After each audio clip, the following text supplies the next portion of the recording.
Let's bring in incoming White House Press Secretary Sean Spicer right now, joining us at headquarters of the Republican National Committee. Good to see you, Sean. Thanks so much for joining us.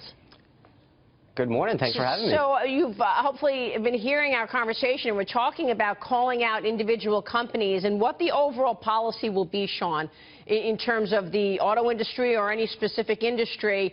You know, he's had a lot of sway so far. A lot of companies are just getting in line. They're saying, yeah, we want to put America first, and we're not going to build that plant in Mexico. We're going to do more in the U.S. And so kudos to you and the team and Donald Trump for actually moving the needle on that. But can he do the same thing with the BMW, a German company? Can he do the same thing in the auto industry where, as Dagan just pointed out, 90% of the parts are made overseas? What are you going to do, have a border tax for every part in a car?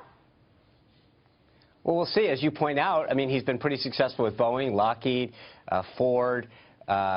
I mean, the list is getting pretty long. And so, yeah, he's moving over to foreign automakers as well. The goal is always going to be to fight for America and fight for American workers. So he's not going to stop, and he's going to continue to figure out ways. We'll see, you know, but I think what you are noting is that this infectious nature of companies that want to create jobs and either stay here, expand here, or move things back. You saw it with Sprint moving 5,000 jobs back, Amazon announcing their investment here, Alibaba talking about expanding U.S. small businesses' access to the China marketplace. You're going to see continued companies that want to be part of this Trump agenda, Trump philosophy about creating more jobs and more economic growth here and abroad. And I don't think it's going to stop. It's going to continue to widen. But I think part of it is more and more companies are literally trying to get in the queue and say, I'm willing to commit additional market investment or job creation here in the United States because I want to be part of it. That's a great thing. I mean, if you think about it, if you were a worker who was potentially going to lose your job, and suddenly you're getting told by your company, hey, because of Donald Trump and his agenda, we're staying. Not only is that good news for you, it's good news for your family, it's good news for your community, and it's good news for the local businesses around you.